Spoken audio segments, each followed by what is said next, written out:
नमस्कार दोस्तों, ज्योतिषम चैनल में आपका स्वागत है। मैं डॉक्टर निशांत आज आपसे बात करूंगा। गण मिलान में जो दोष आ जाता है उसका निवारण किस प्रकार होता है।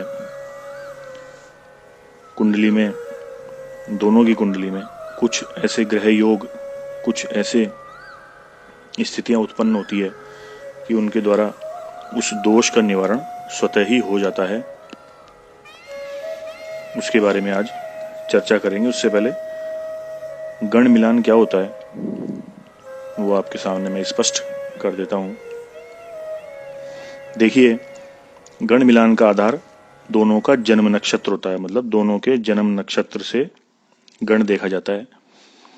इसके द्वारा होने वाले पति पत्नी के स्वभाव का ज्ञान किया जाता है कि किसका सौम्य स्वभाव रहेगा और किसका क्रूर स्वभाव रहेगा, अथवा दोनों का ही सौम्य है अथवा दोनों का ही क्रूर है, गुस्से वाले हैं। इस तरह से स्वभाव का ज्ञान किया जाता है। इसमें अधिकतम 6 गुण मिलते हैं। नक्षत्रों को प्रकृति गुण तथा स्वभाव के आधार पर 3 गणों में विभाजित किया गया है। ये 3 गण कौन कौन से हैं? देवगण,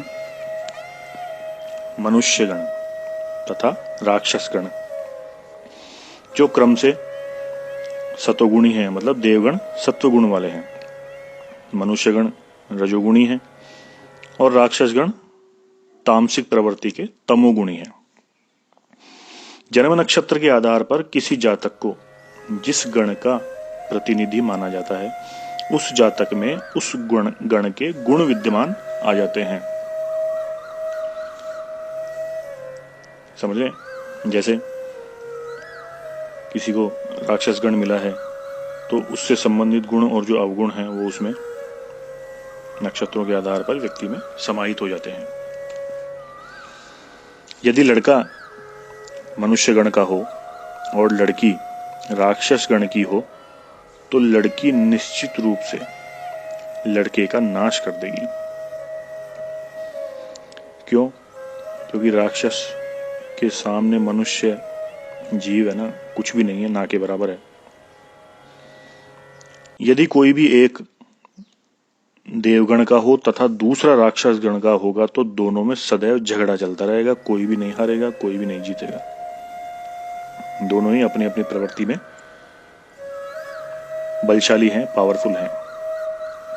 इसके अतिरिक्त यदि दोनों के गण समान होंगे तो दोनों में फिर प्रेम बना रहेगा।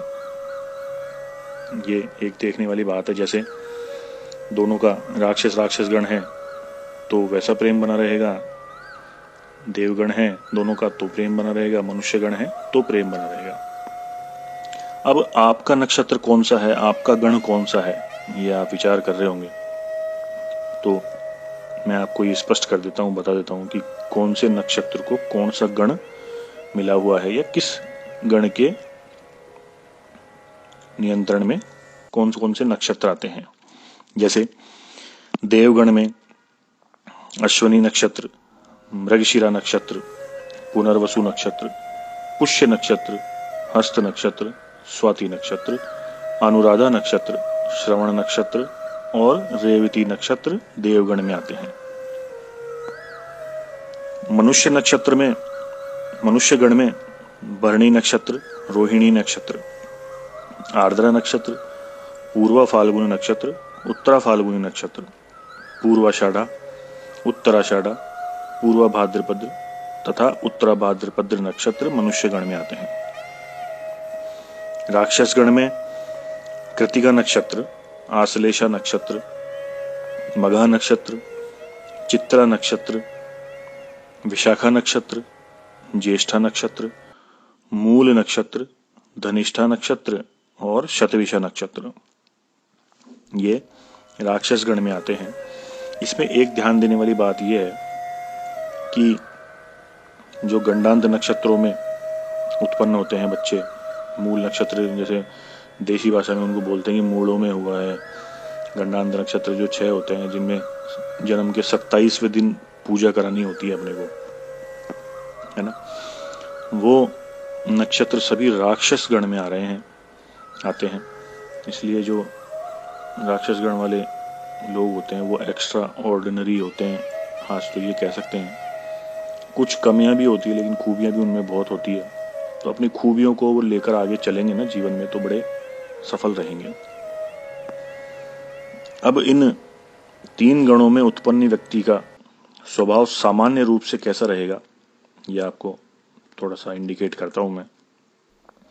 देखिए, देवगण में उत्पन्न व्यक्ति सात्विक प्रवृत्ति वाला होता है।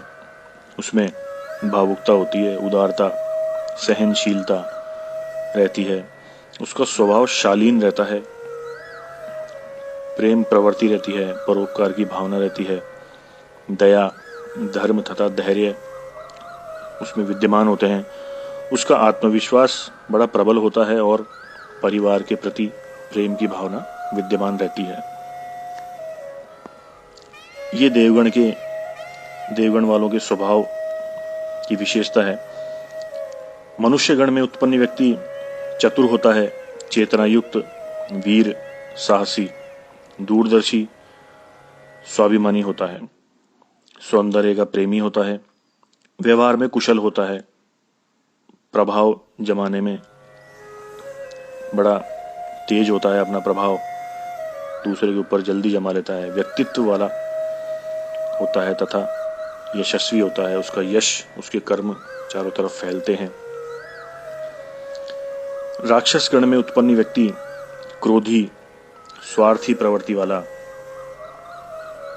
धूर्त होता है, दुराग्रही होता है, किसी का आग्रह नहीं मानता है और क्षणिकमती होता है। क्षणिकमती मतलब 1 मिनट में बदल जाता है, कभी अच्छा कभी बुरा। बलवान तो जरूर होता है लेकिन दम्भी भी होता है, घमंड बहुत होता है उसे, और कटुभाषी होता है, कड़वा बोलता है, दूसरे की निंदा करने वाला भी होता है तथा स्वार्थ के लिए दूसरों को हानि पहुंचाने में जरा भी संकोच नहीं करते हैं। इसलिए ये गणों के आपको विशेषताएं बताई है। यदि लड़का लड़की का समान गण हो, कोई भी हो, चाहे राक्षस हो, चाहे मनुष्य हो या देवता गण हो, तो सामान्य गण में है ना, मतलब समान गण में विवाह शुभ होता है। मनुष्य तथा देवगण वालों का विवाह भी शुभ होता है। यानी एक का मनुष्य गण है, दूसरे का देवता गण है तो शुभ होता है। लेकिन देवगण और राक्षस गण तथा मनुष्य गण और राक्षस गण वालों का विवाह है ना, कष्टकारी और विनाशकारी होता है। क्योंकि देवता और राक्षस में कभी नहीं बनी, आगे भी नहीं बनेगी। और मनुष्य और राक्षस में मनुष्य हमेशा हार जाते हैं क्योंकि उनके पास दैवी शक्तियां या तांत्रिक शक्तियां नहीं होती। राक्षस गण वाले तांत्रिक शक्तियों से परिपूर्ण होते हैं, राक्षस जो होते हैं। तो वैसी प्रवृत्ति राक्षस गण में तो नहीं आती, लेकिन उनमें हिंसक प्रवृत्ति जरूर विद्यमान रहती है जो राक्षस गण के मनुष्य होते हैं। यदि लड़का लड़की के देवगण हो दोनों के तो 6 गुण मिलते हैं। यदि दोनों के मनुष्य गण हो तो भी 6 गुण मिलते हैं। और मनुष्य और देवगण हो, एक का मनुष्य हो दूसरे का देवगण हो तो भी 6 गुण मिलते हैं। दोनों के राक्षस गण हो तो भी 6 गुण मिलते हैं क्योंकि दोनों के गण समान हो गए। यदि दोनों का, एक का देवगण हो दूसरे का मनुष्य गण हो तो 5 गुण मिलते हैं। ठीक है, अच्छा है, 5 गुण में भी आप शादी कर सकते हैं, देवगण मनुष्य गण में बनती है। यदि एक का देवगण हो दूसरे का राक्षस गण हो तो 1 गुण मिलता है, इसमें नहीं करनी चाहिए। यदि दोनों में से एक का राक्षस गण हो दूसरे का देवगण हो तो 0 गुण भी मिल जाते हैं। दोनों के मनुष्य राक्षस गण हो तो 0 गुण मिलते हैं। दोनों के राक्षस मनुष्य गण हो तो भी 0 गुण मिलते हैं। अब ये जो दोष आए हैं इनका निवारण भी स्वतः ही हो जाता है, अपने आप हो जाता है। इसमें कुछ चीजें अपने जांचनी होती है, तो आप ये जरूर सुने। यदि भकूट मिलान में अच्छे गुण मिल रहे हों तो गण दोष स्वतः ही शांत हो जाता है। भकूट मिलान अच्छा होता है, पूरे में से पूरे गुण मिलते हैं तो शादी के बाद प्रेम बना रहता है दोनों में। चाहे लड़ाई कितनी हो या विचार मिले या नहीं मिले, एक दूसरे के लिए प्रेम रहता है मन में और उस वजह से वे एक दूसरे की बात मान लेते हैं तो बकूट मिलान में अगर अच्छे गुण मिल रहे हैं तो गणदोष स्वतः ही शांत हो जाता है। यदि दोनों के नवांश का स्वामी एक ही हो तो गणदोष प्रभावहीन हो जाता है। यदि दोनों के नवांश के स्वामी आपस में मित्र हो या मित्र सम हो तो यह दोष शांत हो जाता है। दोनों का राशि स्वामी एक ही हो तो गणदोष शांत हो जाता है। दोनों के राशि स्वामी आपस में मित्र हो तो भी यह दोष शांत हो जाता है। ये कुछ 5 परिस्थितियां ऐसी होती है कि जिनके लागू होने पर यह दोष शांत हो जाता है। तो इनमें से कोई ना कोई परिस्थिति जरूर मिल जाती है। बहुत कम ऐसी कंडीशन होती है जब इनमें से कुछ भी निवारण हमको इन दोनों के दोष इनके कुंडली में नहीं मिलता है। तो किसी भी अच्छे रिश्ते को मना करने से पहले इसे जरूर जांच लें ताकि कोई भी अच्छा रिश्ता हमसे निकल ना जाए।